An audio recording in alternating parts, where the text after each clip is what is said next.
Uh, Good morning to all in India and good afternoon in Australia. Um, it is our great pleasure to present this webinar series, first of in the series. My name is Basant Maheshwari from Western Sydney University, and I'm a distinguished professor here and also the director of Australia India Water Centre. And we are organizing this webinar series to really develop close collaboration and understand what we do and what we can learn from each other and really grow the collaboration. And now I invite Associate Professor Dharma Hagare to lead this webinar series and introduce Professor Gracilla. Thanks very much, Basant, and welcome to everyone. This is our first webinar under AIWC banner. So, before we start, some few housekeeping announcements. Please ensure that you mute your the mic. The sort of the respect to the presenters. There will be two presentations, each for about 20 minutes. We will have a Q&A session at the end of two presentations. Please type in your questions whenever you get them. So, so don't wait till the end of the presentations. So we will try to answer all the questions at the end of two presentations at the end. So you can either use Q&A or chat option. So please input your questions. So when we start answering your questions, what we'll do is we'll go one by one, and we may ask you to unmute your mic and ask your question. So now, coming to the today's proceedings. So it is our great pleasure that we have Professor Graciela Metternich, who is our Dean of School of Science.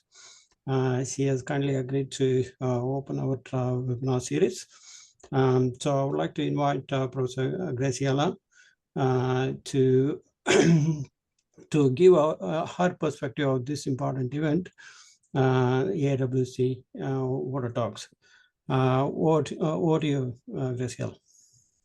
Thank you, Dharma, thank you, Basant. And again, I will say good morning to all our Indian guests and good afternoon to all the Australian participants of this first seminar. So on behalf of the Australia India Water Centre and Western Sydney University, I'm really delighted to open this inaugural session of the Water Talks web seminar series. This initiative provides a really valuable platform to share innovative ideas, to research high insights and practical experiences in the water sector. Through this series, we aim to foster collaboration and knowledge exchange between experts and institutions across India and Australia, focusing on themes such as the science, the technology, the governance aspects, and community engagement. And for today, we are really honored to have two distinguished speakers with us, Ms. Karlene Maywald, a globally respected water leader and climate resilience advocate, and Professor Sharad Jain, visiting professor at the Civil Engineering Department, IIT of Gandhinagar. So thank you for joining us today. We look forward to a rich and engaging conversation and to be the first of a very successful series of water talks that we are beginning today. Thank you. Thanks very much, Graciela. Thanks for your inspirational words there. So now I would like to invite our first speaker, Honorable Karlene Maywald, global water leader and climate resilience advocate, to make a presentation. So before she starts her presentation, I would like to give a brief bio of Karlene. Many of you may already know her. Karlene Maywald is an internationally respected water policy expert and governance leader, currently serving as South Australian government water ambassador. With a career spanning ministerial leadership, international advisory roles, and community recovery efforts, Karlene has consistently championed the message that climate change is water change. As South Australia's former Minister for Water Security and River Murray, she led landmark reforms during the Millennium Drought, including the state's Water for Good strategy and major infrastructure investments. Internationally, she has worked across Asia, supporting climate-resilient water governance, transboundary cooperation through Australian Water Partnership. Karlene chairs WaterAid Australia, the CRC for solving antimicrobial resistance, and the Cancer Council SA, and advises CHRO and Water Trust.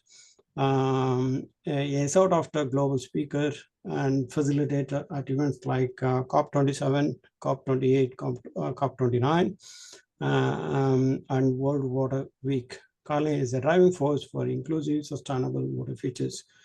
So Karlene is going to present on policy pathways for water security, lessons from Australia's journey towards integrated water reform. Over to you, Karlene. Thank you very much, Professor Hage, and thank you for Gracilia for your wonderful welcome as well. It's really my great pleasure to be here at this first webinar of the AIWC, the first of what I hope to be many in the future, where we can share stories, share information, and share knowledge about better water management. I'm going to speak today around the lessons from Australia and into the tradition of Australia. I'll firstly acknowledge the land on which I am coming to you from, which is that of the Ngarrindjeri people, and pay my respects to their elders past and present. It really is an incredible story, the Australian story, and it's one that continues today. It's not a new story. It's a story that has been ongoing for at least 4 decades, and it has been incremental change that has enabled us to be where we are today. I have a picture there on the slide for you of the Amazon, because that's where COP30 is going to be in Belém, in Brazil. And the Amazon forest, of course, is a forest that has a very significant role to play in the health of our globe, just as all of the waterways in which we live and depend upon also have a very significant role to play in underpinning and sustaining our societies. So why does water security matter? I'm just having trouble getting, there we go. I mean, the issue that we're talking about here and globally around the world is about what does water change mean, and what does climate change mean in regard to water. I always like to refer to water as the element in which we will be able to deliver climate adaptation, whereas energy management is about the mitigation of climate change. So climate change really is water change, and we're experiencing that all around the world. We've had many decades where people have been endeavouring and countries have been endeavouring to improve their water management over time, but it's been intensified by climate change, and climate change is really demonstrating to many countries around the world the importance of water management to ensure that we can continue to enable our societies to be productive, the well-being of our communities, and the well-being of our environment. In the context of water security, the rising global demand for water for feeding our growing populations, for the industries that need to support those growing populations and the cities in which they live, is critically important. That demand is creating an enormous amount of tension amongst communities. There's more droughts, there's more floods, intensive floods, and the water quality issues that are appearing as a consequence of industrialization and the urbanization of our societies is becoming increasingly difficult to manage. And to ensure that we can actually manage all of these things, we need to think about things very differently. We can't just engineer a solution anymore. We need to integrate our governance to enable us to be able to deal with these really complex policy areas. And by integrating our governments, I mean that there's not just one government agency that can manage water. It has to be water in agriculture, water in cities and urban planning, water as an industry, water and the environment. They're all components of where we need to integrate our management and our governance to ensure that we can get sustainable management. So when we look at what Australia's context is in, Australia, we live in the driest inhabited continent on Earth. And South Australia, where I'm from and where I was Minister for Water Security, it is the driest state within that driest inhabited continent. So water is incredibly important to us, and water management has always been a critical issue for us. We are also at the end of the Murray-Darling Basin in Australia, and most of you will know that the Murray-Darling Basin is the most important water basin for agriculture and food production in Australia. It takes up about 14% of the Australian continent. It's a highly variable river system, and South Australia is right at the end of that system. So decisions that are made in upstream states have a very significant impact on the availability of water in South Australia. We've also got a very high climate variability. So for South Australia, we have during the summer very hot months, during the spring where we can be subject to major floods coming down from the Murray-Darling Basin. And so we have long periods of dry, long periods of flood. And so there's a highly variable climate that we have to manage. That has challenges for our water quality, for providing drinking water at a suitable quality to our cities and our towns, but it also has significant impacts on our ability to sustain a healthy agricultural environment, and particularly in an irrigated agricultural environment. We've been actually undertaking in Australia major reforms in the water sector from about the 1980s, 1990s onwards. And significant reform was achieved through acceleration of effort and endeavour during the 2000s when we had the Murray-Darling Basin Millennium Drought. And in my speech today, I'm going to focus on the Murray-Darling Basin. So to achieve the integrated water reforms that we have in Australia, we've had to go down the path of ensuring that we have cross-sectoral planning. And I mentioned this before. It's not just about the water portfolio. It's about the agriculture portfolio. It's about all of those portfolios where there is a touch point in water. So within the state, it was really important for us to have a system of governance that enabled us to have input from all of the agencies that had a touch point with water, and to have a statewide perspective on how to manage those.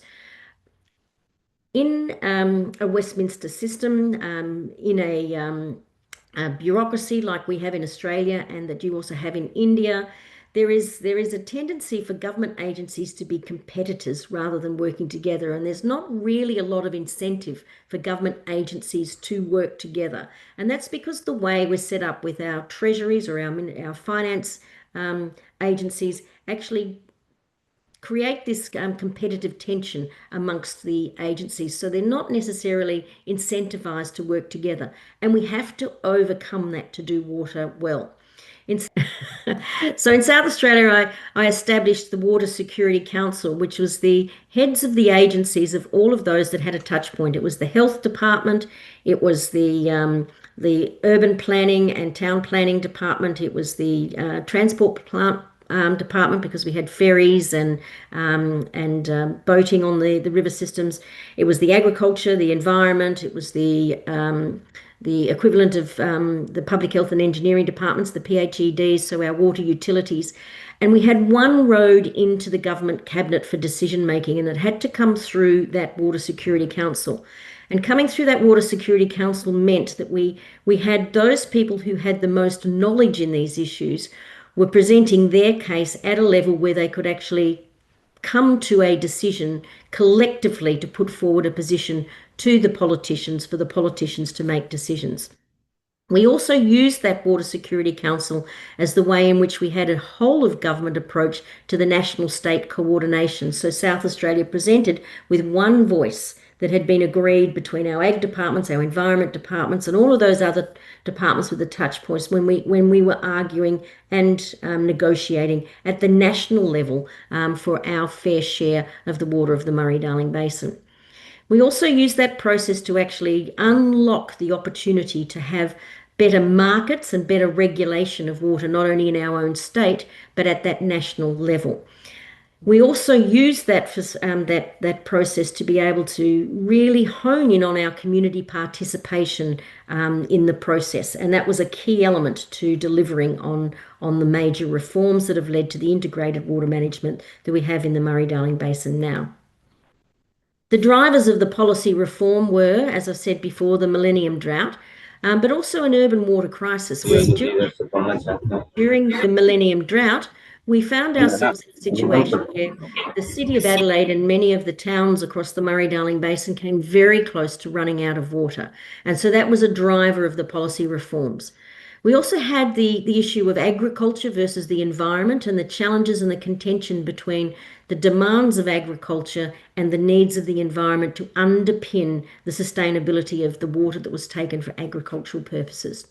There was also significant political and public pressure for us to manage water better. So over 3 or 4 decades, this public pressure just became more and more intense. The key milestones in Australia that led to our reform were, in the first instance, in 1994.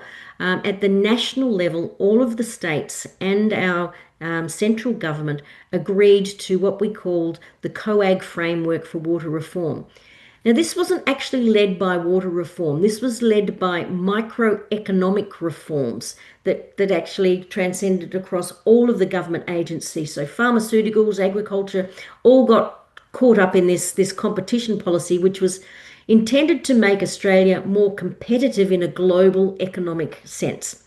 And water got tied up in that.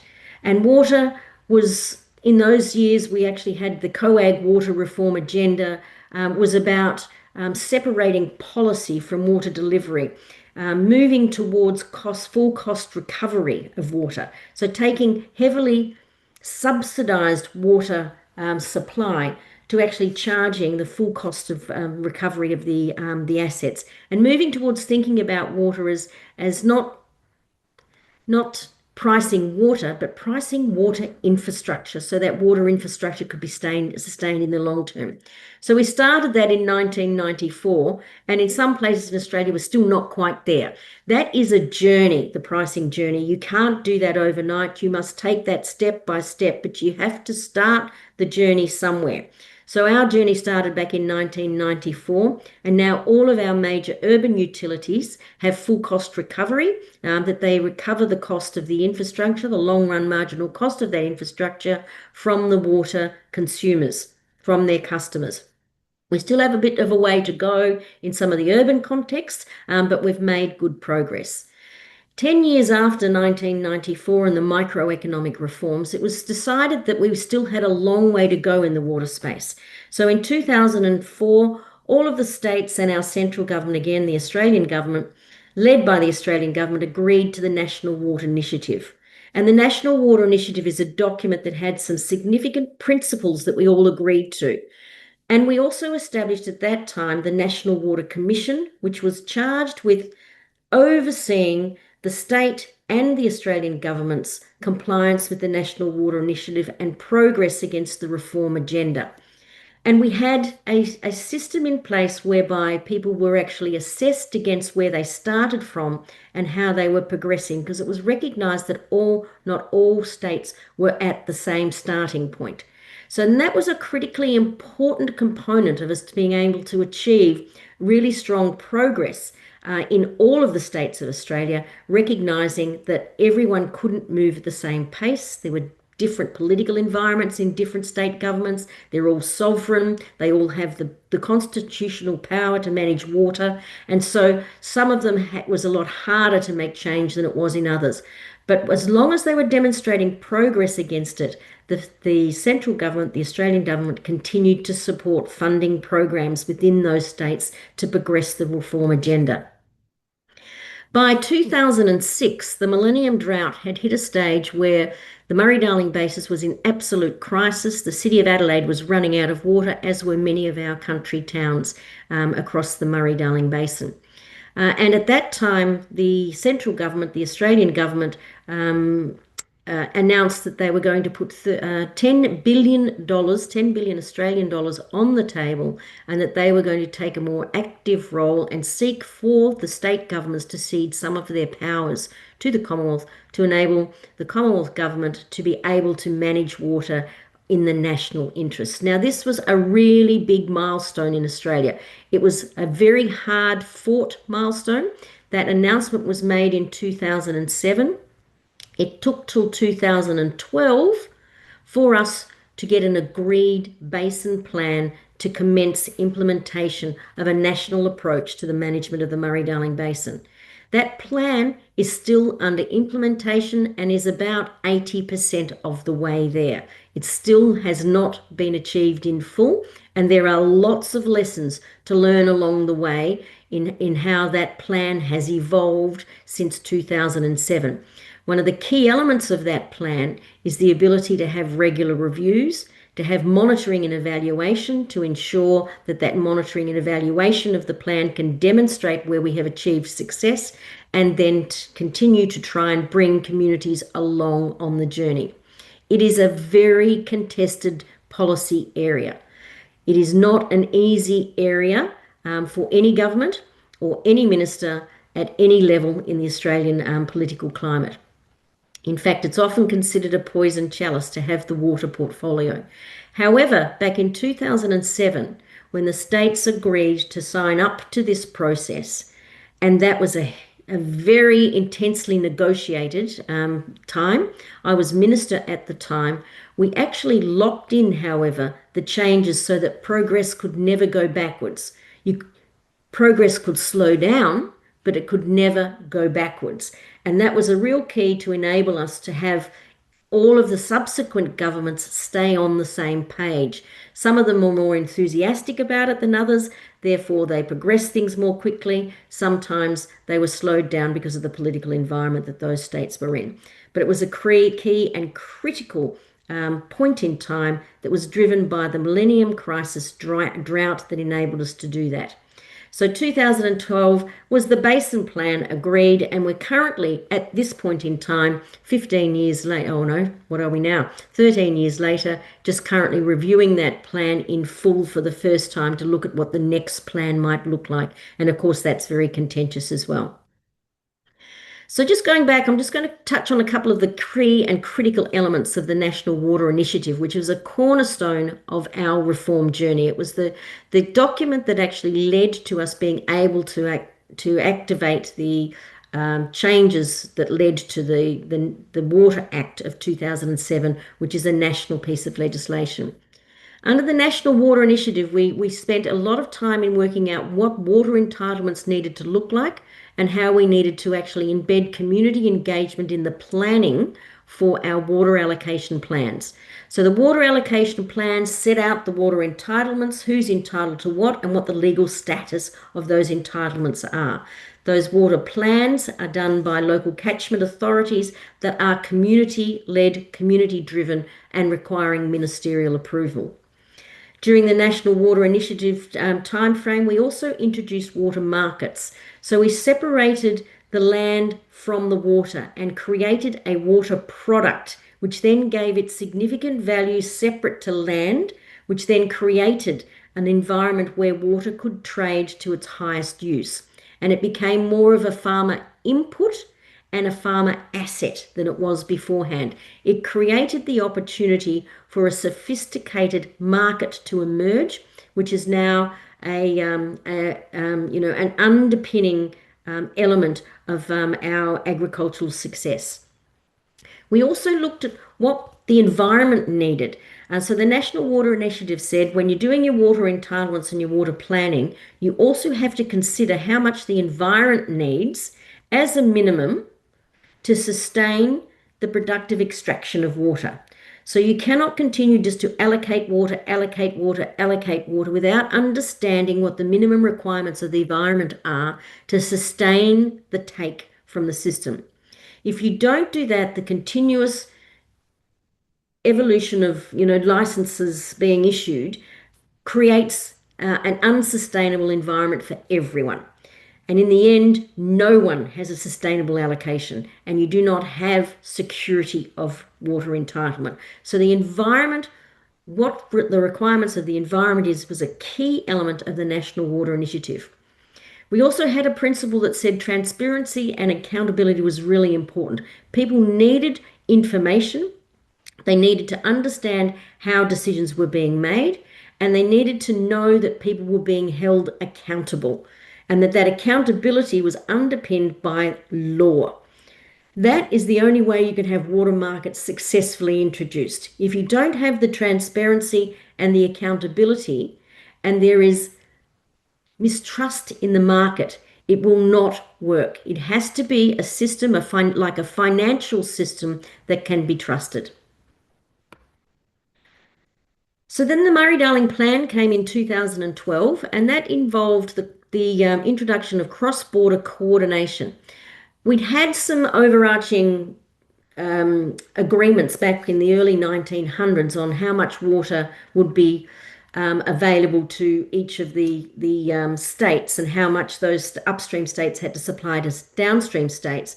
But they were very loose and they were very rudimentary. They didn't have a lot of science behind them, and they certainly didn't consider how much the environment needed to sustain the take in all of the jurisdictions. So cross-border coordination became critically important in improving the way in which we manage water from one jurisdiction to another jurisdiction. So the Murray-Darling Basin Commission was replaced by the Murray-Darling Basin Authority, and the Murray-Darling Basin Authority has an independent board which actually oversees the operations of the river in accordance with the decisions that are made by the coordinating authority, which is the Ministerial Council. So the Ministerial Council is made up of the federal minister, so the Commonwealth minister, and all of the state ministers who make decisions about the coordination decisions cross-border. We also did a very large piece of work. The CSIRO did a piece of work for us on the sustainable diversion limits in each of the basins of the Murray-Darling Basin. So we could have an underpinning volume of water that we needed to maintain in the system to sustain the system, and then above that was what was called the sustainable diversion limit. So we set the sustainable diversion limits back in 2012. And what we knew was in most basins, we had exceeded that sustainable diversion limit. So over the last 10 to 15 years, we have been working to bring the sustainable diversion limits back to the level which is sustainable. So the volume of take had to be reduced.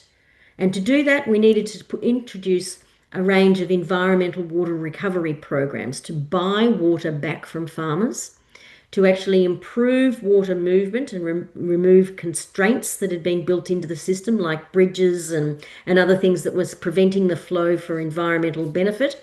And we also had to work with communities to build ways and means in which we could actually reduce the wastage in the system. So, for example,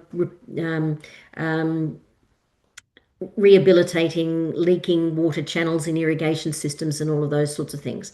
So the environmental water recovery program is still underway, and it's still not achieved the targets of 2012. It is highly contentious. There are lots of lessons to be learnt in the environmental water recovery process and in the sustainable and the setting of the sustainable diversion limits. Those are particularly contentious areas of policy, and they continue to be so today.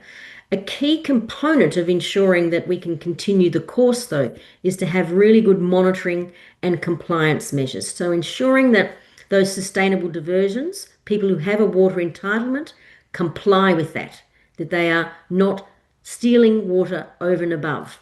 We need to be able to monitor that, and we need to have really good compliance measures to ensure that the system can be sustained. So moving on from that snapshot around, what's been done over the last couple of decades, a couple of the lessons learned is that the reform doesn't end. It doesn't. You don't all of a sudden wake up one morning and say, "That's it, we've fixed water." Treasuries would like us to do that, but that is not the reality. Reform is a continuous process, and it's an adaptive management process. In South Australia, for example, over the last 30 years, we will have renewed our entire water legislation at least 4 times. So that is taking our initial effort to put in place water legislation. We have actually completely rewritten the legislation 4 times. So it's a continuous and adaptive management process that you have to undertake in the context of as learning as you go. If you wait until you know everything before you do any of this, you'll never do anything. It's about starting the journey, and then it's about adapting and changing as you go. A couple of the key elements that we know that are really important: we have to have flexibility in the legislation, flexibility in the management tools that we have for droughts and floods. What we know from climate change is that our climate is changing dramatically. Our floods are getting shorter and more intense, and our droughts are getting longer. SDL adjustments are our sustainable diversion limit adjustments. We need to have mechanisms that can enable us to change those sustainable diversion limits as the available water changes. So we can do that on a seasonal basis through an annual allocation, or we can do that through changing the sustainable diversion limits and then working how to recover more water from productive uses. When you're recovering water from productive uses, it's really critically important to also invest in the efficiency of your farmers so that they can do more with less, because more food needs to be grown as your population grows, but you have to be able to find ways for your farmers to do that with less and reduce the wastage and the loss. We're embracing new data tools every day. We all know new data tools come out, and we have to embrace those and embrace the change that comes with it. So in days gone past, engineering around the water sector has been locking things in for 20, 30, 40 years. We can no longer do that. We need to be more adaptive. We need to look at what's happening with space. We need to know what's happening with AI, and we need to embrace those to actually improve the way we manage data, to manage decision making. And of course, climate adaptation is a key element of that adaptive management. We don't know what the future is going to bring. All we do know is that it's going to be different to what we know now. So underpinning all of this has been the engagement of communities and stakeholders, and including local voices in decisions is critically important. There's a piece of work that I co-authored with a number of other key people in Australia called Community of Voices, that was published by the Australian Water Partnership, and I'll pop a reference to it in the chat. But it talks about the story of community engagement in the Murray-Darling Basin, how we got it wrong, what we had to do to bring it back on track to actually get a Murray-Darling Basin plan in place, and the lessons that we learned along the way. It's a really useful document. But what we do know is that catchment-based approaches are really important. Local people actually don't know the bigger picture. They know their little bit. And so you need to be able to focus in on what their little bit is and how they can play their part in the catchment in which they're in. We also now understand that Indigenous rights and Indigenous voices, Indigenous knowledge is critically important. Australia has engineered the Murray-Darling Basin for the first 150 years. It's only now we're realising that had we listened to Indigenous voices early on, we might not have done things the way we did them. And we would not be in a position of having to undo a lot of the things that have caused damage in the past. One of the things that underpins community engagement and stakeholder engagement is trust. And trust in communities is really hard won when you're a politician, because politicians aren't necessarily the group of people that are trusted the most in their communities. But government agencies have to work hard to build trust in communities to make this a journey that everyone is going on together. Because the one thing's for certain, politicians and bureaucracy will come and go. What remains is communities, and if you can embed in the communities the ownership of the decisions and the ownership of good governance, then you're more likely to have success. So in water markets, I'll just touch on these. There's been water markets, there's good stories and bad stories about water markets. There's successes and there's still a lot of controversies. There's been huge efficiency gains as a consequence of introducing water markets. It has created the opportunity for price signals to drive the use of water down and the efficiency of use of water as a consequence of having to pay for it.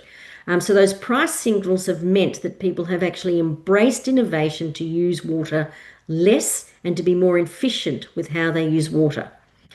There are risks associated with the water markets. What we've seen is there's been some equity issues around access to markets, in particular Indigenous access to water has been an issue that the Australian government is now grappling with resolving.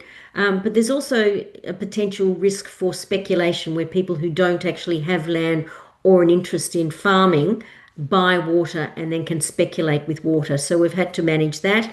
And we've also, I guess, realised that better oversight of the market, it can't just be allowed to left to market forces. There has to be good regulation, there has to be good governance, and there needs to be really strong oversight of markets for them to work.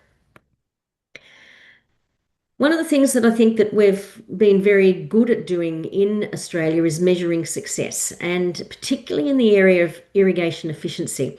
The irrigation efficiency in Australia has improved dramatically in the last 30 years, going from subsistence farming where irrigation was not necessarily a highly productive or attractive investment to being a very attractive investment now. What we've been able to achieve, for example, the city of Adelaide, which was once the most vulnerable city in the driest state, in the driest inhabited continent on Earth, through better water management, through diversifying supplies, we've created urban resilience, and the city of Adelaide is now considered to be one of the most water secure capital cities in Australia. And that is through the introduction of desalination, stormwater management, circular economy, wastewater reuse and the like. And measuring the success of that is that people wanting to come and invest in South Australia means that we've successfully demonstrated that water security is there, and water security underpins productive growth. Environmental flows, we've demonstrated really well that through measuring the success of the environmental flows over the last 10 years, the water we have recovered for the environment, and how we've managed that through the system to ensure that that water can be best utilised in key environmental assets has really demonstrated great success. And our institutional frameworks are a work in progress. We're constantly evolving our institutional frameworks to ensure that they are better equipped to deal with not only the changing needs and the complexity of water policy, but the engagement of communities in a more meaningful way. So what have been our barriers and challenges? And everyone faces this, I think, in any country that's looking at managing water better. And the first one of those is the political cycles. When you have, a period in opposition, nothing the government does is right, so therefore you're arguing against it. Then you come into government and then you have to be the lead person on that policy area. And you've already said that all that they've done is bad, so you've got to change it. And so there's this constant cycle of new governments coming in and wanting to out with the old and in with the new. So managing the political cycles and creating a framework which can actually transcend those political cycles, that you can have changes on the perimeters, but the actual basis, the fundamental basics are locked in, is critically important, so that you can actually get those political cycles to be actually working towards a longer term vision with some changes around the periphery and not in the major context of what we're trying to achieve.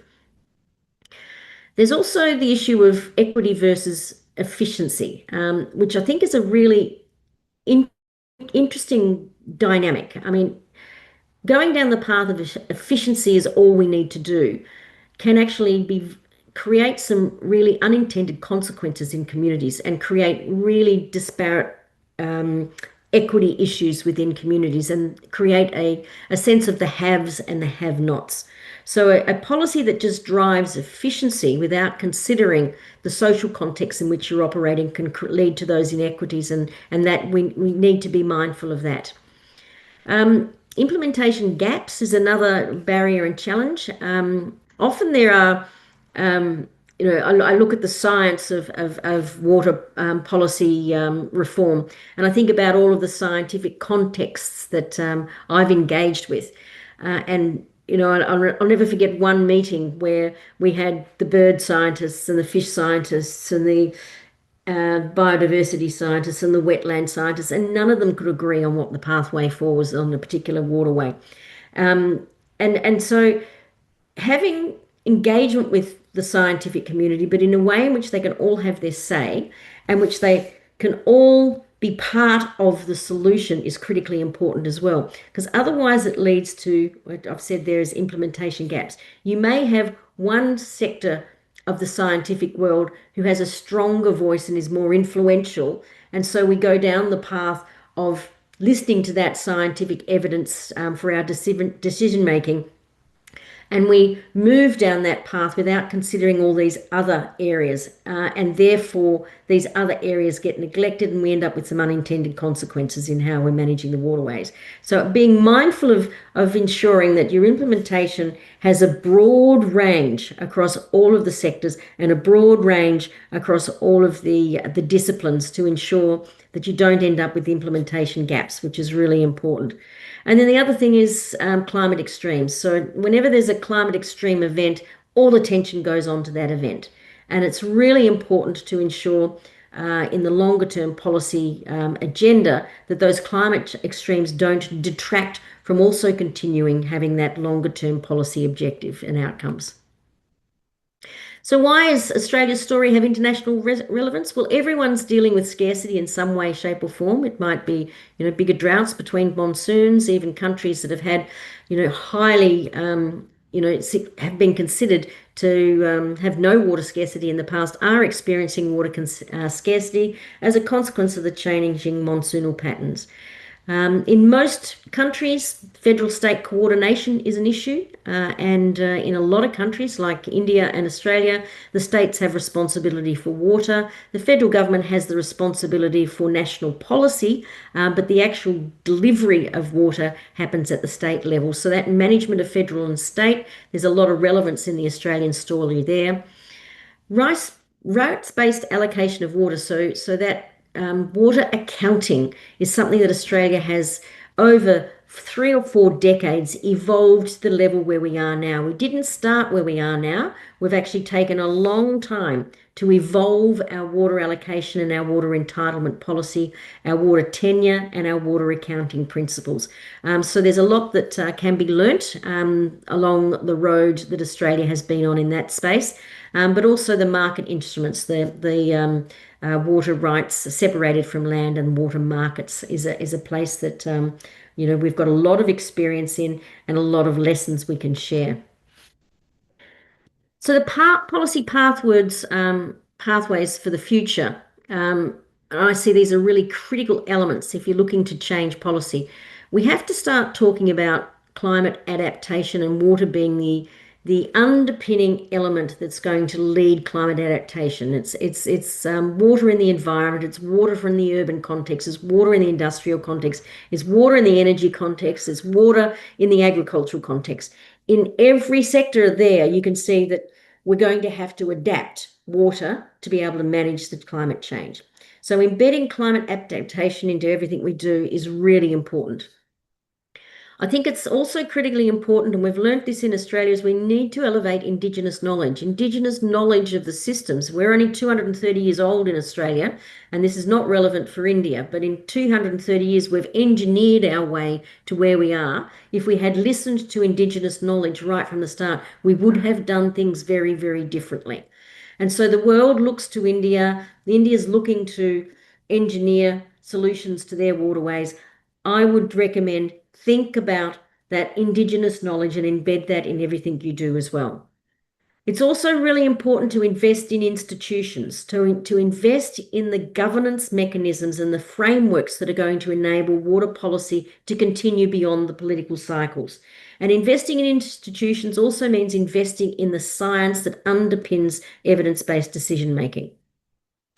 And then recommit to reform, recommit to reform, recommit to reform, and recommit to reform. It just has to be committed to all the time, because it is not an end point game. It is a game that is continuous, and it is a journey that will continue as long as things continue to change and that the human impact on the environment continues to worsen.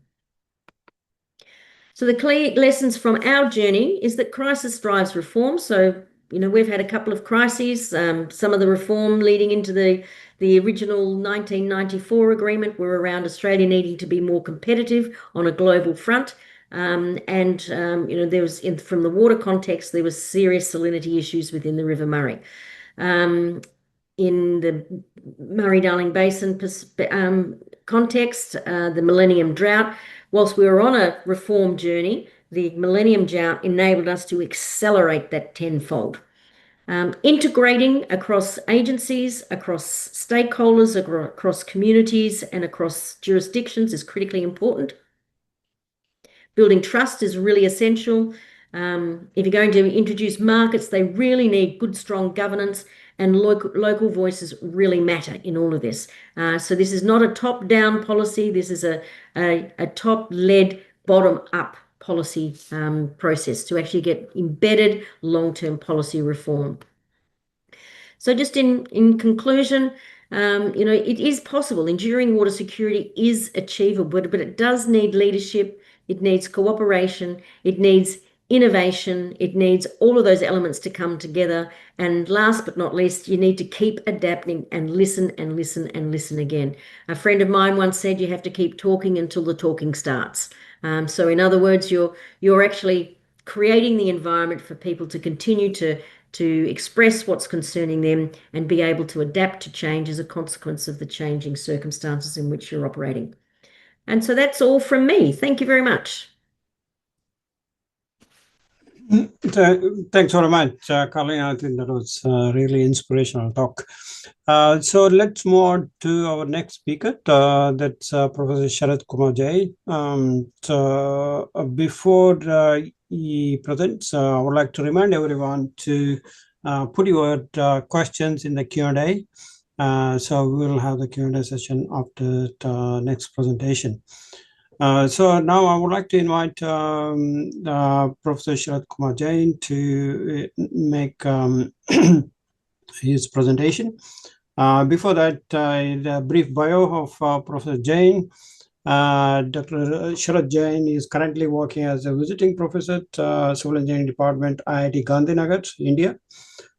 He was the director of National Institute of Hydrology, Roorkee, during 2017-20, and has served IIT Roorkee as a visiting professor in Civil Engineering Department from March 2020 to 2025. Dr. Jain has co-authored 5 books and has published over 315 technical articles. He continues to serve the profession through various technical committees and as editor reviewer of many technical journals. So Professor Jain will speak on Rejuvenation of Rivers, challenges and perspectives in India. And over to you, Professor Jain. Thank you. Thank you, Professor Dharma. I must thank the organizers for this unique opportunity to talk to so many people.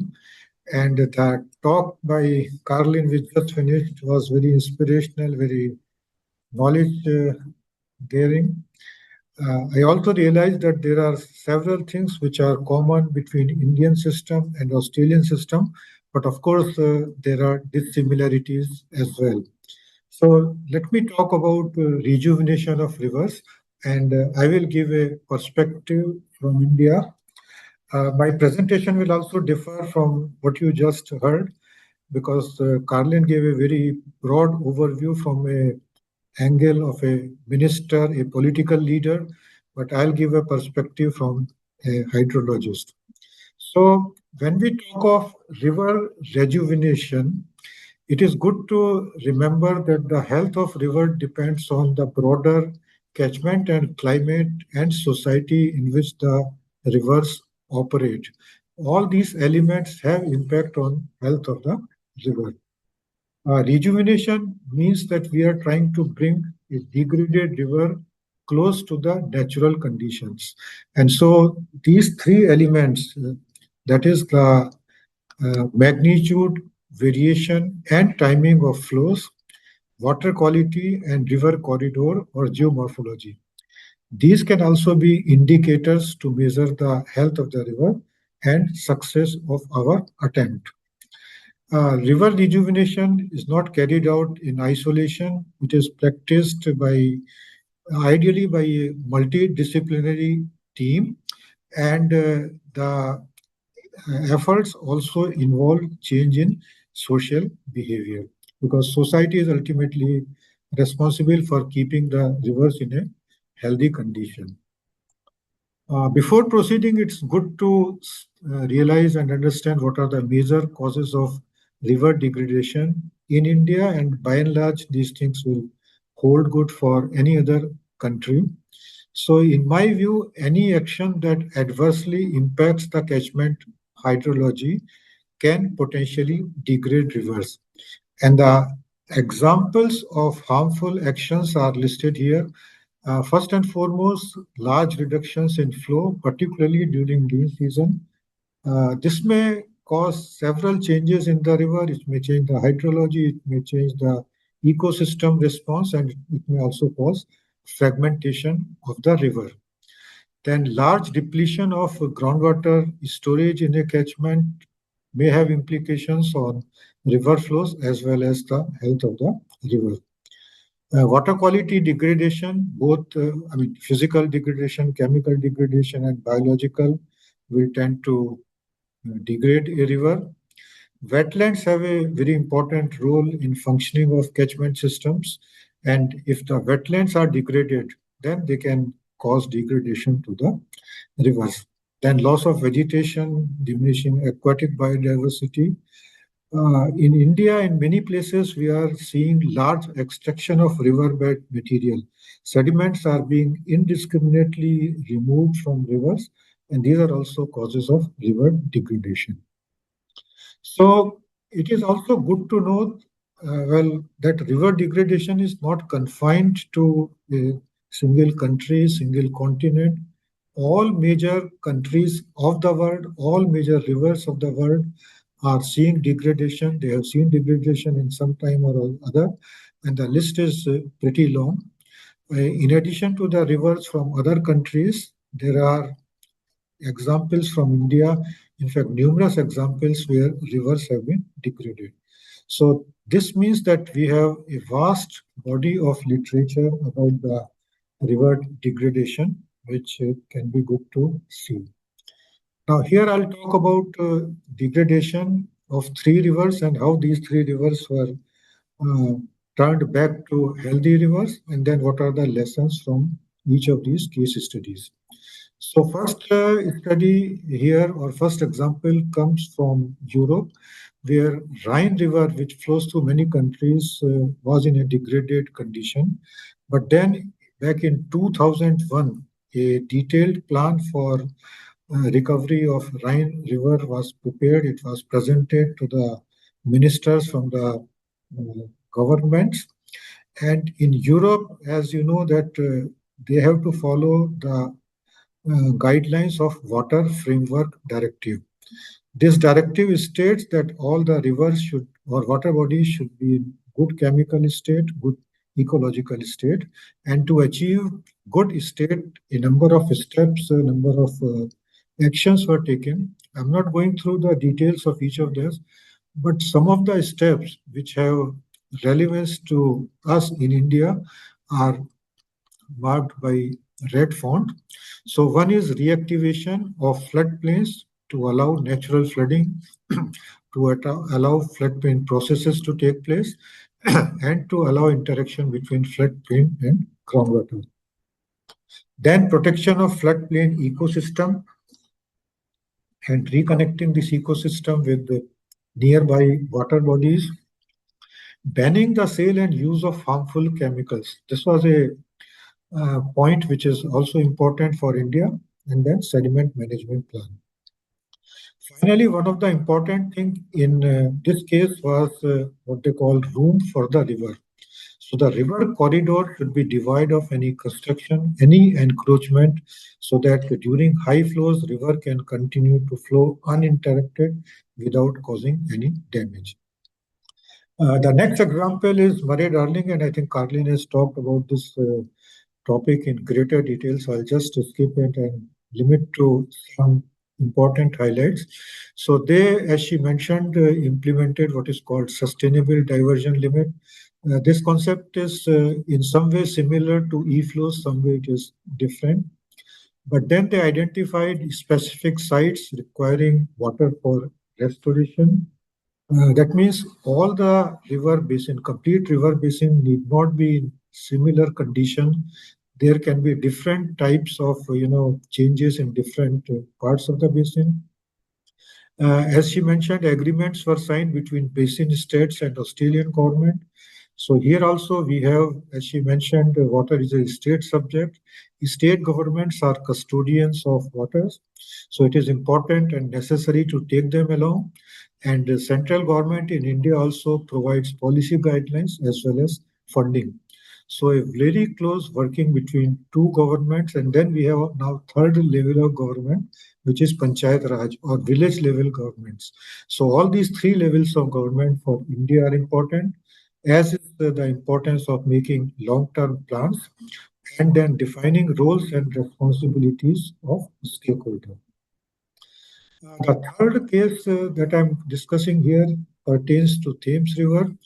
This river at one time was in a very poor situation. For example, in 1858, the year of Great Sting, when the river used to smell so much that people started moving out of London, but they then take some steps to recover the river, rejuvenate it, laid sewer lines, but these sewer lines were destroyed during World War II, which again led to unhealthy river.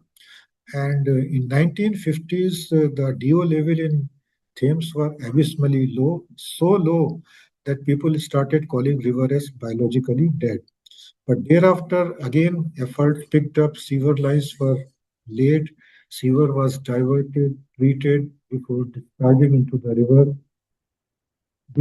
Because DO level in the river was very low, so large oxygenators were involved, and use of chemicals, harmful chemicals were banned, restrictions were imposed. Another important thing which they did was they created what is called Thames Litter Forum to prevent people from littering the river and removing harmful material from the river. Public awareness campaigns were launched. So all these were very successful efforts. And now what are the lessons from these efforts? So first is that we need to make water resources development plan for basin states, and these plans should be prepared in collaboration with the state governments, and ultimately there should be some sort of agreement between basin states and the central government so that everyone is on the same page. It is good to determine e-flows or sustainable diversion limit for each sub-basin and each stream. And these should be based on hydrobiological modeling. Floodplains need to be reactivated to allow natural flooding, natural recharge, and then we need to set apart some space for the river so that it continues to flow in all conditions of low flow or high flow. Before the sewage enters in the river, it should be treated. There cannot be a rejuvenation success unless all the sewer entering in the river is treated. And if necessary, then oxygenators can be installed so that the dissolved oxygen level comes back in the healthy state. Ecological continuity of the river and its tributaries should be restored. and use of harmful chemicals should be banned because these have roles in destroying the river health. Then we need to develop sediment management plan and scientific extraction of sediments. Roles and responsibilities of stakeholders should be defined and enforced, and littering should be controlled by running public awareness campaign. So I'll discuss now rejuvenation in two steps, the Indian examples. One is small rivers, another is large rivers. The importance or the use of a small river rejuvenation arises because in the last decade or so, there have been many such efforts, and these efforts were led by state governments, led by NGOs, private sector, and in partnership among these different entities. Now, rejuvenation of small rivers is little easy because it requires small resource and skills. Good plans can be prepared based on basic understanding of river, common sense, local knowledge, and observation. There was a talk about use of indigenous knowledge. And let me highlight here that in India, we have traditions of scientific research in the field of water management going back to at least 5,000 years. India is a home to one of the most developed ancient civilization called Indus Valley civilizations, and these people were very much advanced in water and sanitation. The knowledge gathered and acquired at that time is contained in our religious scriptures, and a study of those scriptures says that Indians knew the basic principles of water management much before the other people came to know about it. So Indian system or Indian people have a lot of knowledge, and this is being utilized in many of our efforts. Of course, engineering knowledge is also being used. In rejuvenating small rivers, we can get very good quality inputs from local people, and it is easy to involve them in rejuvenation of small rivers because these people feel more connected with the river flowing through their village, flowing through their agriculture fields, and so on. The results of small scale rejuvenation become visible over short time. And another strong reason is that if a small river is healthy, it will ultimately bring good quality, clean water to the main river. So, as I mentioned, there have been many attempts in the recent times. Some of these are listed from Karnataka. We have experience from river Arkavati rejuvenation through public-private partnership model. Maharashtra government has formed a river rejuvenation authorities. NGOs and corporates are extending help. For example, there is an organization called World Water Fund India, which are involved in rejuvenation of rivers in UP. There's an organization, ITC, it's a commercial organization, but they are also contributing to river rejuvenation. And then we have involvement of religious and charitable trusts. Please note that these names are just indicative. There are quite a large number of such entities which are involved in river rejuvenation. So I'm just giving some example from UP where the government has prepared a comprehensive river revival scheme to rejuvenate disappearing rivers. There are projects launched under the umbrella of Namami Gange Mission, Jal Jeevan Mission, and Forest Department to restore the rivers.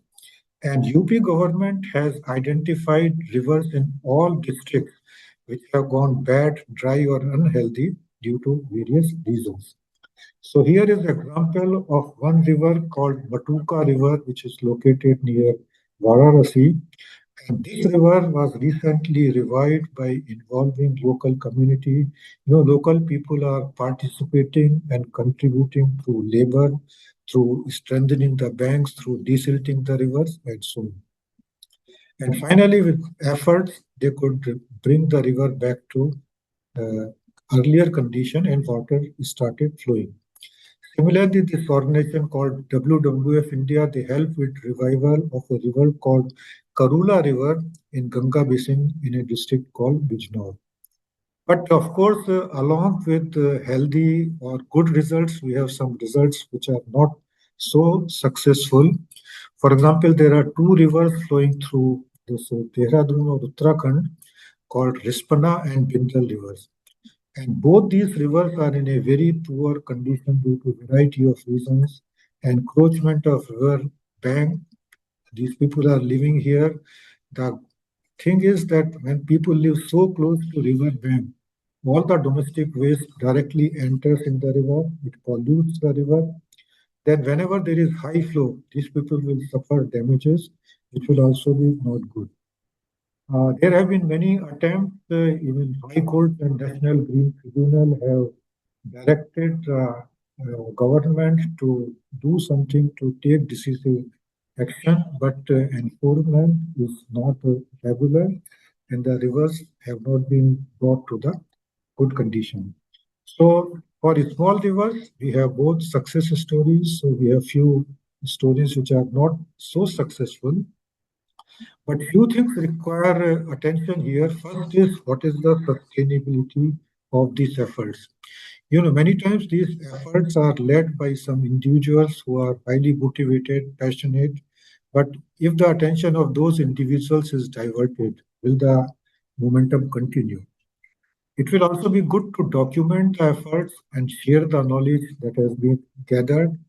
It is good to know what has worked, what has not worked, and why, and then how to sustain the momentum or how to accelerate the movement. So all these things need to be paid attention. And with this, we move now to rejuvenation of large rivers, which is an altogether different ball game than the rejuvenation of small rivers. Because for large river rejuvenation, catchment perspective is necessary. This effort would require large resources, multidisciplinary teams, excuse me, and involvement of stakeholders. To make rejuvenation plans for large rivers, we require knowledge of hydrology and allied sciences. Results don't appear quickly. They take long time to appear. And with this background, I'll talk about a river called Ganga River and the middle part of Ganga River as well as Yamuna River.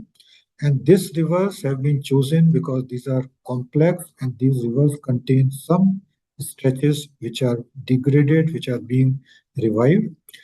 Further, Ganga is called the national river. It's the most important river in India from religious, social, and livelihood perspective. So before going to Ganga, let's take a look at the hydrological aspects of river rejuvenation. And here we have a sketch of a river basin wherein a river is seen flowing. This river is receiving runoff from surface sources. It is connected with groundwater. There is vegetation in the catchment and maybe agriculture is also practiced. Now suppose due to anthropogenic influences, there is large withdrawal of groundwater and the water table which was at certain height connected with the river, this water table goes down and the connection between river and groundwater is lost in the sense that the river no longer receives from groundwater. If this happens, then the river which was receiving groundwater flow, it starts contributing to groundwater. So the base flow in the river will diminish and maybe there will be period when the river will stop flowing in the lean season. Further, due to agriculture practices, maybe farmers start putting excessive quantity of chemicals. So these chemicals will seep into the ground and along with water, they will move to the river, they will enter in the subsurface zones and they will pollute both river as well as aquifer. To take care and to understand and model all these processes, good knowledge of hydrology is required. So, in case of a river, flow is considered a master variable which controls all the processes in the river, and it would be necessary to understand how the flow in the river will change as a result of human actions. So here is a simple water balance equation where flow in the river Q is dependent on precipitation in the catchment.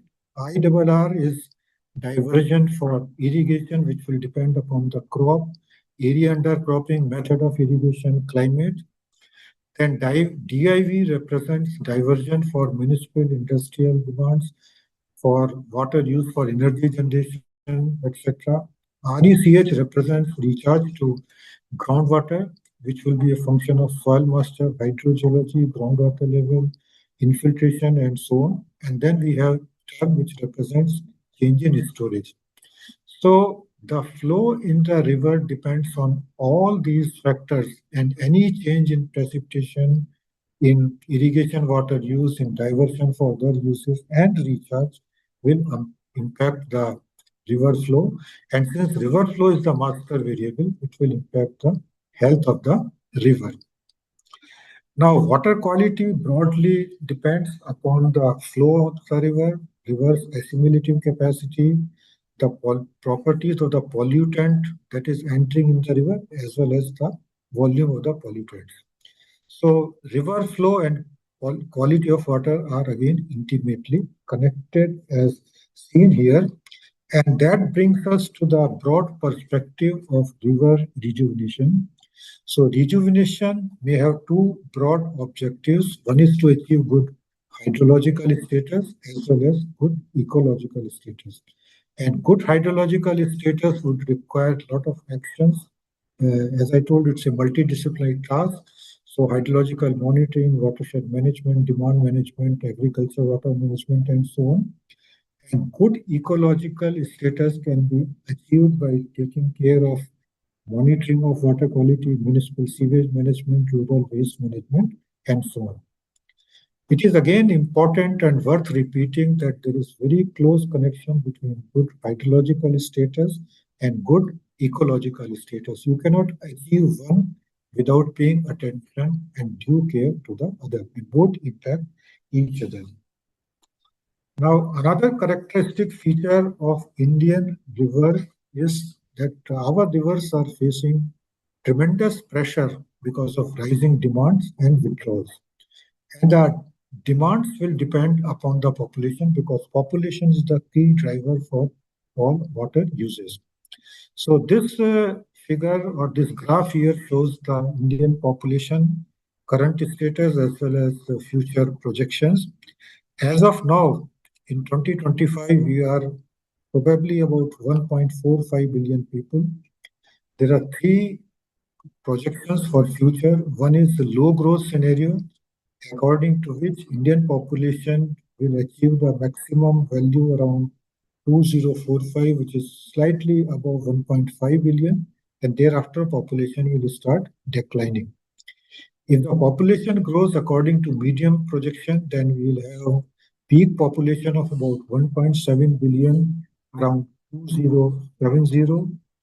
And according to high projection, population will continue to rise beyond 2080 also. In most likelihood, the situation would lie between somewhere between low growth to medium growth. But that means we'll continue to grow beyond 2045. And at that time, the pressure on our water and other natural resources would be really very high.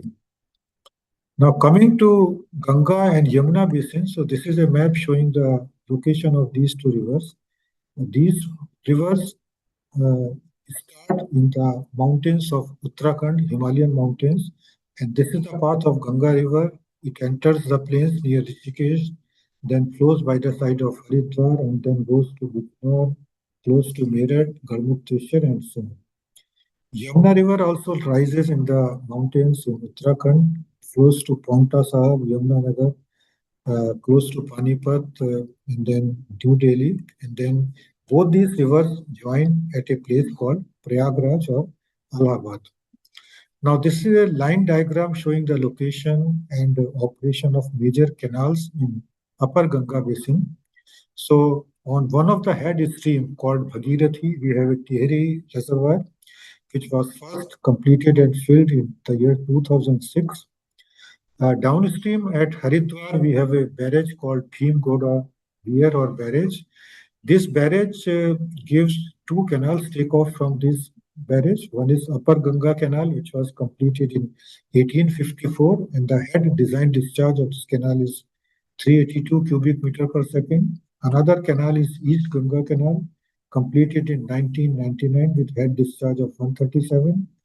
Then we have a canal system called Madhya Ganga Canal, Lower Ganga Canal, constructed in 1878. The canals in Yamuna Basin have even older history. There is a canal called Western Yamuna Canal, which was first built in 1335. It went into disuse, but later on again rejuvenated. It withdraws large quantities of water. There's another canal called Eastern Yamuna Canal, and both they take off from Hathni Kund barrage. So all in all, plant withdrawal from Ganga canals is about 1218 cubic in monsoon season and 538 cubic in non-monsoon season. Total about 27 billion cubic meter of water is diverted per year from canals in UP alone. Now both Middle Ganga and Yamuna basins are in severely altered condition compared to pristine condition. And here climate change has a small role, but most of these changes are driven by socio-economic changes. In terms of future water withdrawals or demands, there's a group called 2030 Water Resources Group. They projected withdrawal of 1,195 billion meter cube in the year 2030 for agriculture uses. Besides agriculture, industrial water demands will have a larger share, and they have been projected to increase to 151 billion cubic meter by 2050. It would be helpful to remember that our current water availability is about 1123 billion cubic meter. And that means in future, unless some remedial steps are taken, the demands will outstrip the water availability.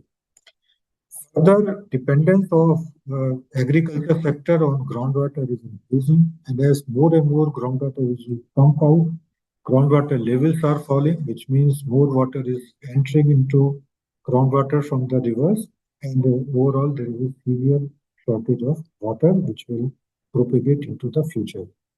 So the current status is that a lot of efforts are being carried out to rejuvenate these rivers.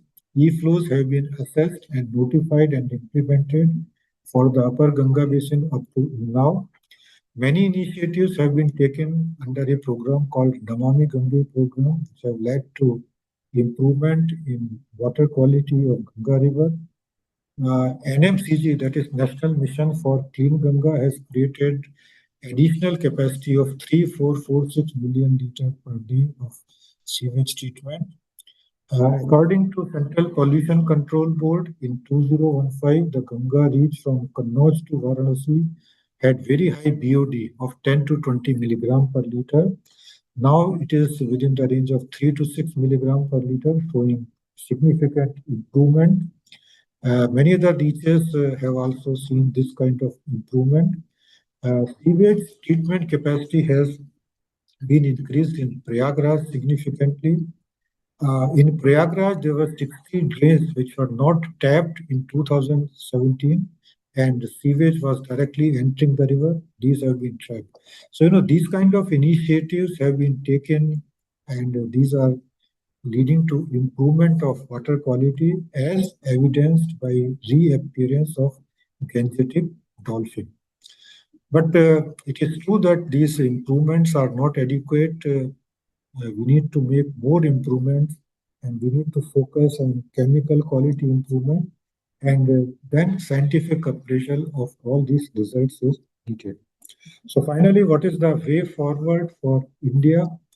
I think it would be good to set up a decision support system for management of water quality and water quantity, and this system should run in adaptive mode. Using the latest data, it should prepare scenarios, should guide what decisions to be taken, and these should be worked in an adaptive mode. We need to set and observe E-flows, or as they call sustainable diversion limit. I think there is slight difference between E-flows and SDL.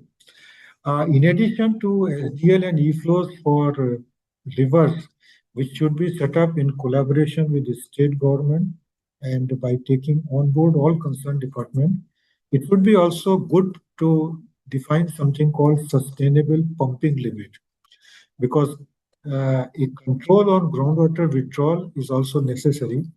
And I think here a concept called MARVI, which was developed and which is being practiced by Professor Maheshwari and his group in Rajasthan. So similar concept can be implemented and extended to Ganga Basin. And I'm told that this planning has already started. So MARVI concept is based on participatory groundwater management, which is based on concept of self-regulation, making people owner of their resources, and SDL and SPL or EFlow should be merged so that we manage groundwater and surface water together. Water quality needs to be addressed from physical, biological, and chemical perspective. It is also realized that we can reap large benefit of health and environment if we have good water quality of our water bodies. To manage water quality, another important thing would be implementation of polluter pays principle. This principle is followed in many countries, but it is remaining to be implemented in India. Litter management, change in public behavior would be needed. See, public behavior can be changed by sustained efforts. For example, in India, till few years ago, open defecation was common, but sustained efforts and awareness campaigns, etc., over last few years have now led to almost complete elimination of open defecation. Similarly, public smoking was quite common till few years ago, but due to sustained efforts, this has also now more or less changed. So I think similar type of efforts would be needed to clean our water bodies, and that would be a task which would be highly rewarding and highly beneficial. So that is all from my side. Thank you again for this opportunity and for listening to me patiently. Thanks. Thanks very much, Professor Sharad. I think that was really a very thought-provoking, excellent presentation. So on behalf of AIWC, I would like to thank both the speakers for their excellent and inspirational talks. So now we'll move to the Q&A. I think I can see that there are some few questions in the chat. So I would like to invite Professor Basant to moderate the Q&A session. Over to you, Basant. Thank you. Thank you, Dharma. And really two excellent presentation, and I think we had a good start of the webinar series by having these distinguished speakers for our webinar series. And I think what I learned from Karlene is we need to have community engagement, involvement in whatever we do at the catchment level and water management. Indigenous knowledge is very important. So is the trust, and we need to listen people, reform, perform, and adopt. I think they are very, very important aspects. And similarly, Professor Sharad Jain, rejuvenation is very important to really keep rivers healthy. And I believe healthy catchment leads to healthy rivers and healthy environment and healthy people.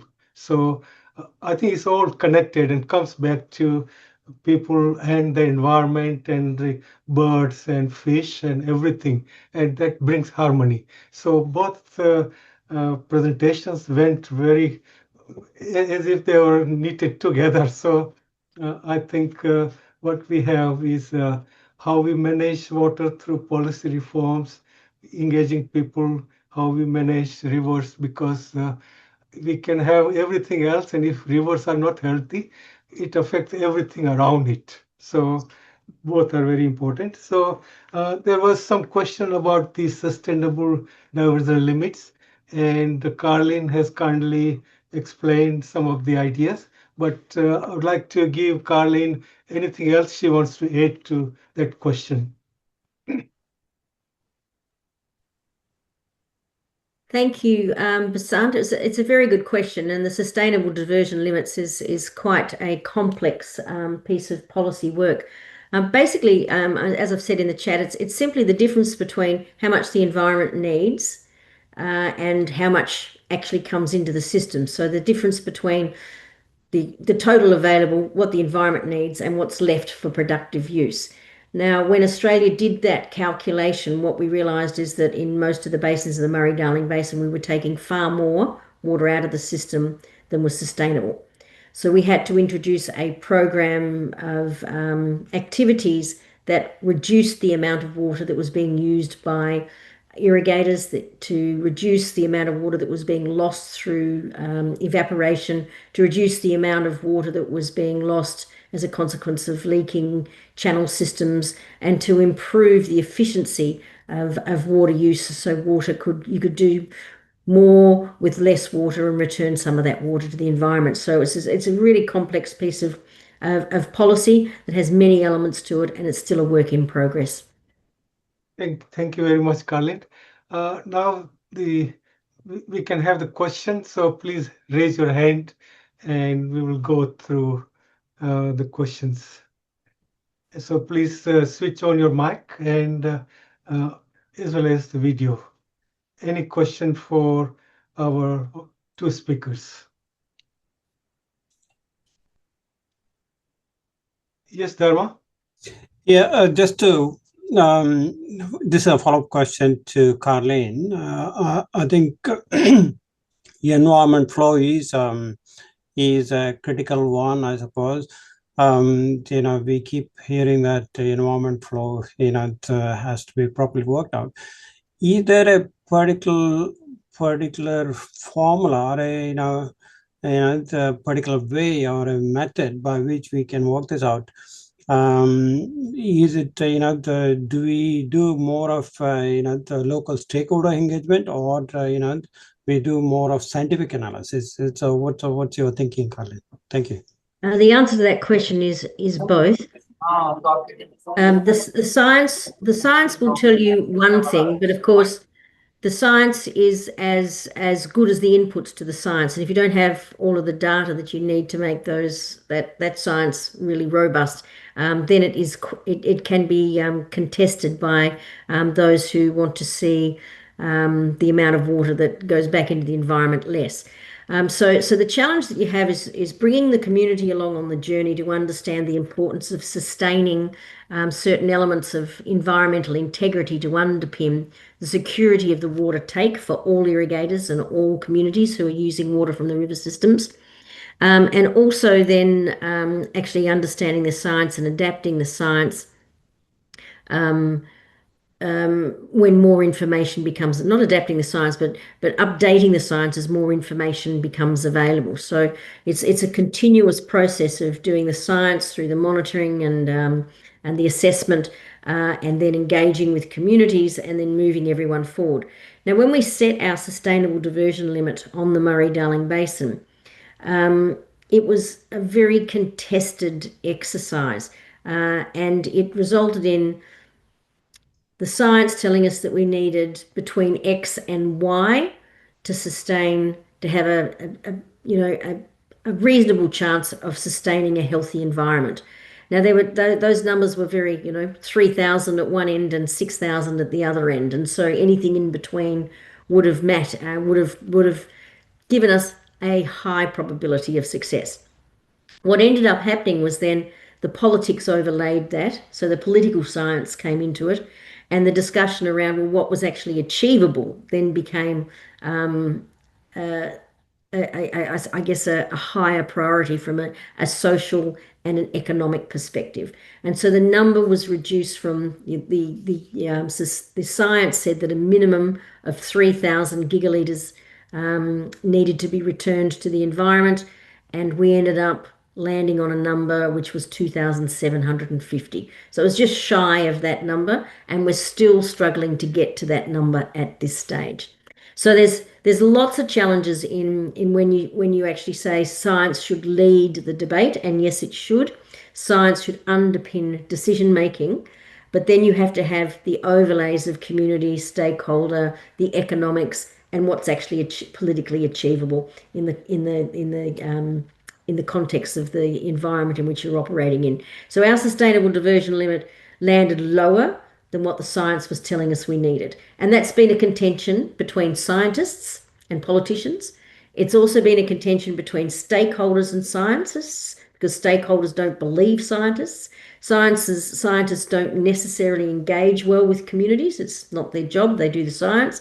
They engage where they need to, but it's not their job to necessarily bring the communities along. That's the politician's job. And the politicians have not necessarily done a very good job of that over time, because it is a really hard thing to do. So I guess the answer to that question is the science is really important. You must continue to update the science. You must continue to do the monitoring and evaluation and do the research to understand the impacts of what you're doing, and are you achieving success against your goals and your targets. And at the same time, you have to do the community side of things to get the social license to introduce the reforms through the political environment. Will the AI play a bigger role there? Pardon? Will the AI play a bigger role in determining the environment flow? I think what AI will do is AI will enable us to be able to analyze data a lot more quickly and perhaps access a lot more data to feed into the science. But the challenge for us is that the communities may use AI in an ill-informed way, which then can create a lot more damage to the relationship between the science and the communities. So if you ask a question of AI to get an answer that you want of it, then you can use that politically to get your own way, which is not necessarily where the science takes you. So AI is going to be great when it comes to research and analysing data and speeding up the process and ensuring that you've got access to more data from space and all sorts of places to better inform the science. But then it can be not so good when it's used by ill-informed users who will use AI to potentially arm themselves for their position in the debate, which may not be the scientifically sound way. Thank you, Karlene. I think AI can help, but you can't forget the human touch. That's exactly right. I mean, from a scientific perspective too, is you know, that critical thinking to analyze what AI is telling you is really important. But you know, where I am fearful Hello. is how communities will use it. I would like to ask about the water policy and also the integrated water resources management Can you please in your country. Can you please introduce yourself?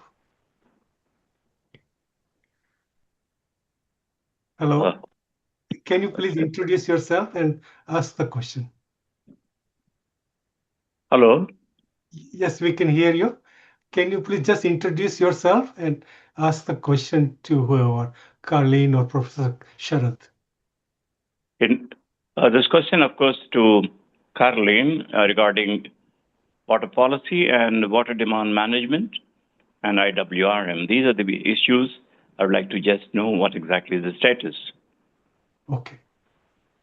It's an incredibly big question because integrated water management is highly complex. So where we are is we have across the Murray-Darling Basin, we have what we call a basin plan, which is an integrated water management plan that sets targets for productive use of water and environmental targets. It also interplays with state legislation and state governments' legislation on water allocation planning and water entitlements. It also interacts with other state legislation around water quality and water water sharing.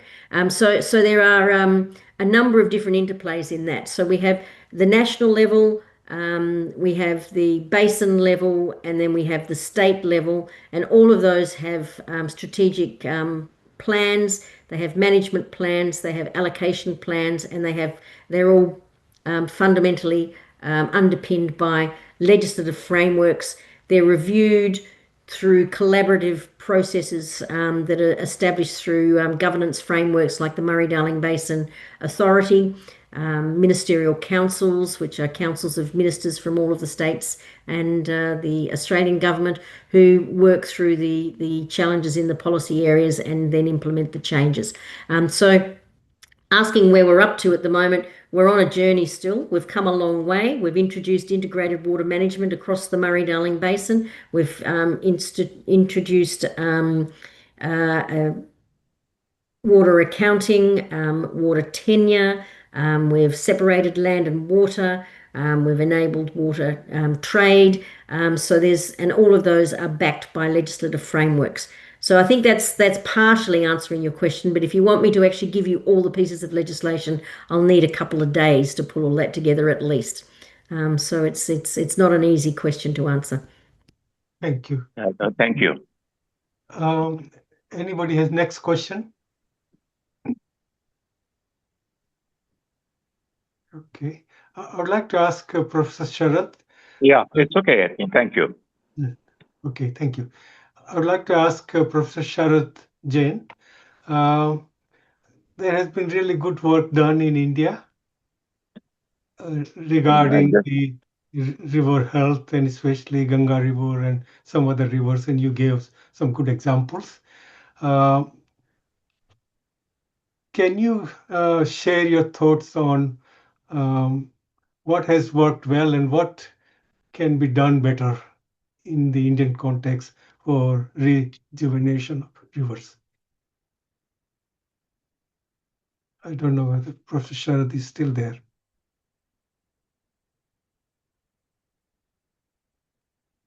Looks like he dropped out. Okay. We can go to next question if there is any before we finish off.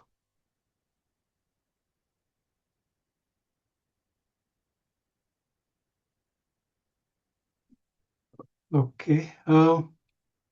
Karlene, maybe I can ask you one last question.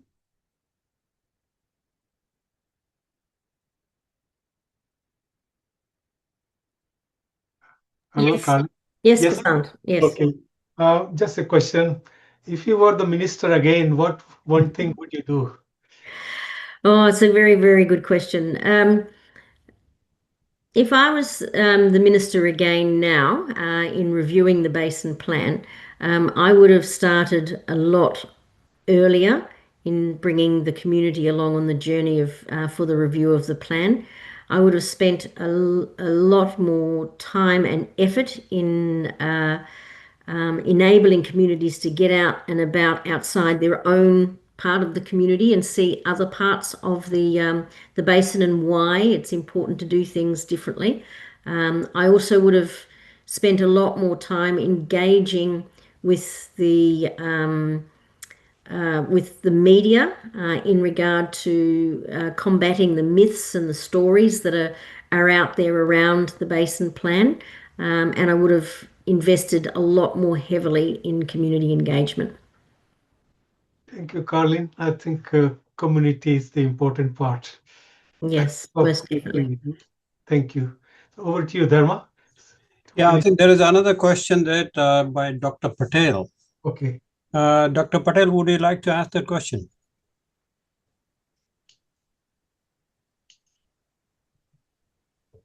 Hello. Oh, hello. Yeah. Hello. Good morning, sir. Yeah, This good morning. is SVB Patel from Telangana Irrigation Department. Yes, am I audible, sir? Yeah, we can hear you. Yes, sir. My question is, nowadays we are constructing so many check dams in small streams for better groundwater recharge, not for just irrigation, but groundwater recharge. As sir was talking, Sharad Jain, sir is like for degradation of river. Is it helpful because it is doing groundwater recharge, but at the same time it is obstructing the natural flow? So is it helpful or it will have some environmental or ecological impact? Did you want me to answer that, Basant? Yes, please. I can start. This is what I talked about in regards to implementation gaps. When you actually build a check dam, and if you go through the process of actually building the check dam on the basis of wanting to improve groundwater infiltration, it's a good outcome for groundwater. But the question is it a good outcome for downstream? Now, when we're undertaking integrated water planning, we must ask both questions, not just the one question. The one question, yes, we've got a problem with groundwater. What do we need to do to fix it? We can build some check dams. That's a simple answer. It's an engineering solution, and it does change the drainage course of the natural water drainage course. But however, the natural drainage water course has been changed dramatically anyway, because the landscape has become more, what's the word for it? Harder. You know, we've concreted a lot of the landscape now. We've actually over farmed a lot of the area where the land has now become compacted. That's the word I was looking for. And compaction of land is creating a lot more runoff. So the natural drainage courses are not necessarily natural the way they were in the past. The other thing that's complicating this question is that the rainfall patterns are changing. And so what we used to have monsoons or wet seasons in north of Australia where the rain would fall and it would be really consistent, heavy rain that could infiltrate into the landscape. Now it's coming in shorter, harder bursts and it's running off and not infiltrating. So it's the way climate change is affecting the monsoons, which is affecting the way that we're receiving the rainfall and the time frames in which we're receiving the rainfall. That's actually having an impact on the natural draining course as well.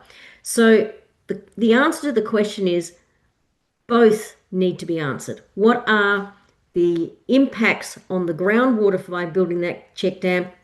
What are the downstream impacts for building that check dam? And what are the unintended consequences and impacts on others by building that check dam? So instead of just going, the check dam is going to solve this problem, you have to be thinking about all those other things as well. And that's why integrated water management is so important, because it enables you to ask those questions.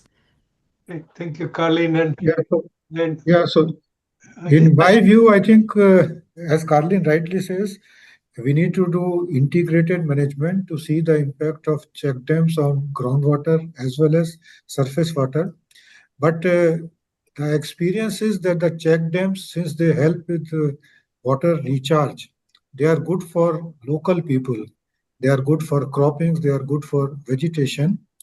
And in addition to water, check dams also help with soil conservation.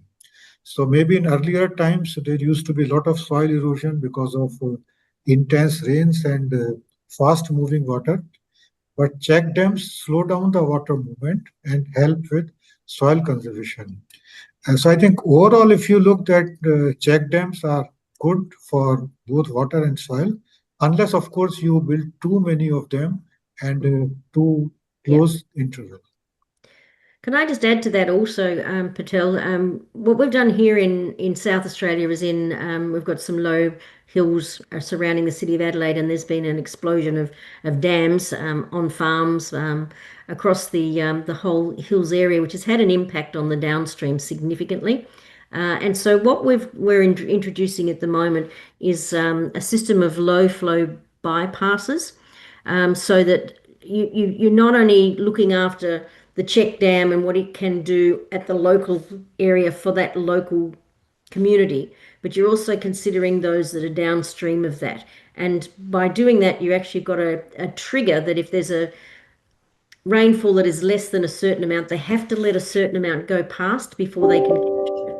And it's metered and it's monitored and it's managed to ensure that there's a fair and equitable distribution of that water from the farmer who is getting a benefit from it at that local level, and the farmer downstream further and the environment downstream further that benefited from it when the check dam wasn't there. So it enables that distribution and equity of the resource by looking at it downstream and upstream, localized benefits versus basin-wide benefits. Patel, you got the answer from response to Karlene. Yes, sir. Thank you, sir. And one more thing, sir, if we go to later, like also for riverfront development for cities, we are making check dams so that some water will remain in the city. It will for nice entertainment or whatever. purpose. So that also affecting the city part. So is it sustainable, or we have to avoid these kind of things? Yeah, I guess the question is, you have to ask, is it sustainable? And to answer that question, you have to look at what the needs are upstream and downstream, beyond where the check dam is and above the check dam. And so when you talk about integrated water catchment management, or you talk about basin-wide management, you must ask all of those questions. And sometimes it is sustainable. Sometimes it needs interventions that mean that the check dams might not be so big, or it could be that the check dams need to have a low flow bypass that enables water to go downstream as well. So if you ask the question about the infrastructure you're building, not just about the benefit you want for that localized benefit, but a broader catchment benefit, you'll be able to answer those questions. But at the moment, if you're not asking those, Hello, Ataur, you're online. Um, Thank you, If Patel. I, And Patel, you was one of the young water professionals. So really nice to see you. And I think all the responses given by Karlene and Professor Sharad, that impact analysis is the way you look at all the aspects, social, economic, policy, governance, and all the things together if you want to make an intervention. yeah. Professor Maheshwari, I have something to add here. Yeah. That if there are too many of these check dams, particularly for riverfront development, then they obstruct the natural flow of the river, and the river no longer flows. It becomes a stagnant pool of water, which is probably not a very good thing for river ecology as well as for river to continue. I mean, it becomes sort of defragmented also. So I think this thing should also be looked carefully. I have also seen that the quality of water in the pools constructed for riverfront development is typically not as good as it used to be earlier. So this is another aspect. Thank you, Professor Sharad. Ataur, please ask a question. Dear Professor Sharad Jain, nice to hear from you.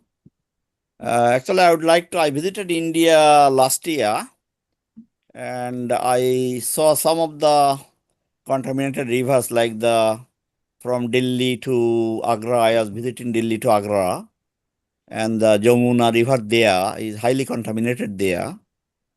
Have you considered some techniques like water sensitive urban design to remove pollutants from the stormwater or runoff, and also to enforce the regulations so that industries, they are not discharging their waste into the river systems in India? Yeah, so coming to your question, yeah, you are correct that Yamuna is quite polluted within the reach from Delhi to Agra. And that was one reason I took up Yamuna as a case study. So now studies are being done as far as calculation of environmental flows into Yamuna is concerned. And negotiations are being held with the concerned state government and other departments to come to some agreed solution. Regarding urban pollution or pollution coming from urban, many cities have been taken up to address this problem under what is called a smart city project. And one of the purpose of a smart city project is to design and have smart water cities. So cities where water is smartly managed and pollution load is come. Industrial pollution is another topic which is now getting serious, and now some industries have implemented what they call zero water concept. So the industries are recycling a lot of water that they are using. This will help in reducing pollution. But overall, a lot of work is to be done in this field by involving all the people concerned. Thank you. It requires more than just a singular effort to clean up a river. It requires multiple agencies to be working together with multiple stakeholders and communities, because the point source of the pollution is many. So some work I've been doing with the Confederation of Indian Industries, for example, in developing a blue rating system for industries to actually improve not only their water use inside the fence, but their water use outside the fence and their stewardship of water through their whole production chain, and also their chain to market. So it's quite a really innovative way to actually build capacity within in industry and reward industry for doing things better, not just within their own business, but within the environment in which they work. So there is a concerted effort to do things a lot better than they've been done in the past. But you can't reverse the damage of the past overnight. It's going to take time. And another element of clean river is clean rural areas. So the idea is that wastage or wastewater coming from rural area may be trapped there, treated there, and reused to the extent possible, or cleaned before it is discharged to the river. Some of the things that Australia has been doing in that area is in regard to wastewater treatment from cities. So taking the waste from cities on the periphery of the cities, treating it, storing it in aquifers, and then bringing it up for irrigation purposes when during the dry season has proven to be incredibly successful. So actually thinking about water differently and thinking about water and how you can use it more than once is also something that we're going to have to consider a lot more in the future if we're going to deal with the global issues of climate change. Let me also add that institutes like IITs, what they are doing is, for example, IIT Gandhinagar, all the waste generated is trapped here, it is cleaned, and then water is recirculated for irrigation, or it is sent to ponds. It is also cleaned through green techniques like root zone treatment, Canna indica, etc., so that good quality water goes to the pond and ultimately to the river if there is surplus water. That is really a great thing, Professor Sharad. I think we should do everywhere, that sort of thing. Now, Nirvan has a question. Hello, Nirvan. Go ahead. Thank you. Introduce yourself and ask the question. Yep. Hi, everyone. This is Nirvan. I'm a PhD student from Western Sydney University. I'm a student of Professor Basant Maheswari. I'm in my field trip. At this moment, I stopped my car and while I'm putting speaker this entire conversation webinar and heard it, I thoroughly enjoyed and learned a lot from both of the experts. At this moment, I do have one basic question from both the governments, both India as well as Australia.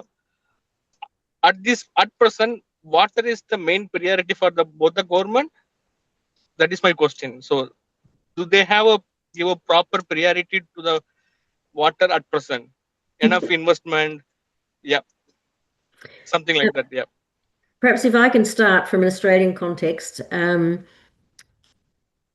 my perspective, no, that water does not have the priority that it should have, and it is not understood that water is the enabler of everything that government does and communities need to support both community well-being and economic growth. I think water is constantly bounced from an environmental issue to an agricultural issue, and it really should be something more important than that. It should be of a national interest. And yes, we've had significant periods of time where it's become nationally important and programs have been funded, like the Murray-Darling Basin Plan. $13 billion into that's a lot of money. In India, the same, Clean Ganga, the Jal Jeevan mission, and many other investments of the Indian central government have been incredibly important. But is it an issue that is always front of mind for government? The answer to that, in my view, is no.